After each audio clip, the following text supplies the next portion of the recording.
Good evening, YouTube. So it's been a long time since I made a video last, but I figured I'd do it on this guy right here. Most of you who watch this channel or who have seen any one of my videos are mechanics of some sort or are in the industry of some way, shape, or form. And a lot of you have been on the Snap-on trucks and seen the Traxxas X Maxx giveaway.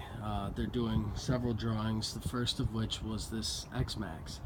I was fortunate enough to be one of the winners of the limited edition 8S. Brand new to the RC world, but just wanted to give you an overview of what I think of it so far. The 8S limited edition Snap-on. So this thing is awesome. Here are a couple of stickers on it. I've already destroyed this thing and rebuilt it. It comes with a training mode, and I highly suggest that if you are new to something as serious as this is, use training mode. Otherwise you're gonna wreck it, I promise you. And I already wrecked it, and I'll show you right here. So this is the bulkhead, or the lower one, and you can see right there, cracked it all the way down. Just busted it to smithereens. Here's the upper bulkhead. See, the whole side here is missing, and that is from operator error. Also broke a shock tower mount, just smashed it up.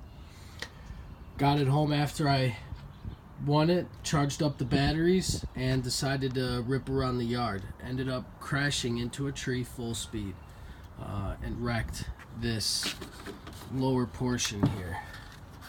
So basically the whole chassis, the whole structure, ended up spending 3 hours taking it apart and putting it back together. But that's in no way any fault of the X Maxx. That's operator error. I've destroyed a lot of parts on this thing so far because I don't know how to use it. I've done one bumper support, the upper and lower bulkhead, a tower mount, and 2 suspension pins so far. But again, that's my fault.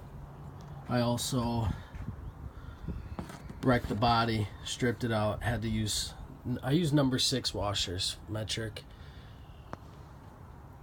for the top of the body mounts, and then 2 in the back. I also plasti dipped the underside of the body. As you get it stock, it's just white, and white is kind of obnoxious. I don't like it, didn't want to look at it, so I plasti dipped it black. It might give it a little bit of extra strength, probably not. Either way, it looks better than white, and I had to put washers on anyway. So I took these off, took this off, plasti dipped it, and I'm happy with the result. One thing I will say, if you use this in the Midwest, I've only run, what, 2 or 3 battery cycles through this, and this thing is rusting up, all the fasteners. So if you live in the Midwest, just like your cars, you're gonna have to wash this, spray some WD-40 on all of the fasteners or anything that's metal, otherwise this is gonna happen. So try and focus here. What I'm gonna do is take all this to work and use a wire brush, get as much of that rust off as I can, and then spray it down with some penetrating oil first, like PB Blast, and then some sort of lubrication.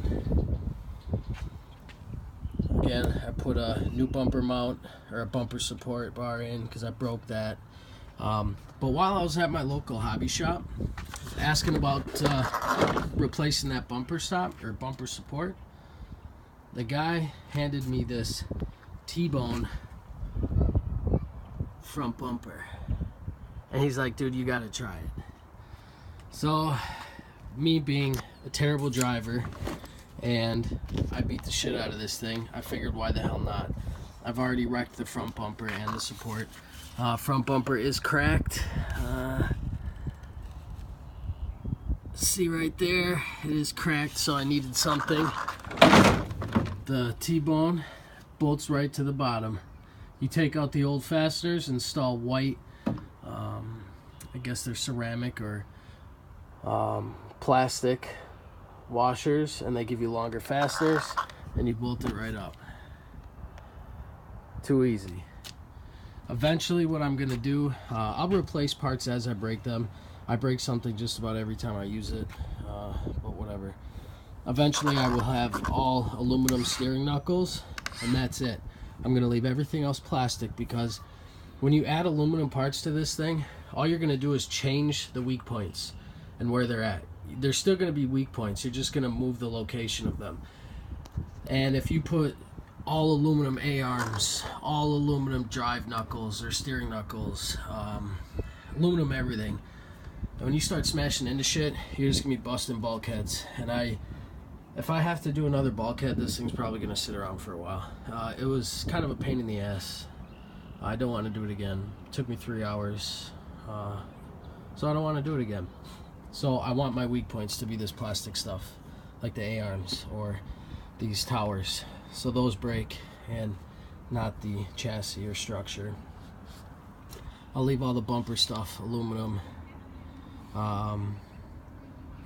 plastic. One thing I will say, if you submerge this thing in water, the tires will fill up. They are foam filled, but the foam will get saturated with water and it will run down the road super crazy. Kind of like the F-250 death wobble or a Wrangler death wobble, pretty much that equivalent. But I have absolutely no complaints or gripes about this thing. It is by far one of the funnest toys I've ever owned. All the parts I broke on this thing so far, again, have been operator error. Absolutely love it. Definitely my new hobby. One thing I will recommend if you're going to kind of get into this as a hobby, carry around some sort of tool bag or something. I did go ahead and get the set of extra spare tires and rims, because, you know, if one goes bad, I want to be able to just throw one on. But I have some literature in there just in case I forget some of the quick start stuff. I went on my truck and I got a 2mm Allen handle, a 2.5 and a 2mm Allen handles. I carry a snap-on pocket screwdriver, a Matco pocket screwdriver, the Allens that came with it, the lug wrench that came with it, batteries in here, and then in this pocket is all the spare parts, suspension pins, crap like that. I do want to keep some spares, so if I'm out at a park or whatever with the kids or ripping around with this and I break something, I can fix it real quick. But I highly recommend getting one if you're on the fence about it, not quite sure. Definitely get it. You can beat the piss out of this thing all day long. It's solid. Just use a tool bag from work. Now it's dedicated as my X Maxx tool bag. The RC controller and the spare tires fit in there, and I can zip it up as well. Quite convenient. Trying to get all this in there one hand, but that's basically it. Nice bag. Makes it easy to haul everything around, so all you got to do is carry the RC in one hand and the tool bag in the other hand. You're good to go. I don't carry this shit with me. This is just showing an example of what can happen if you're not careful with this, or basically you have no idea what you're doing. Good thing I'm a mechanic. I can fix shit. But again, just wanted to give a quick view. Thanks for watching.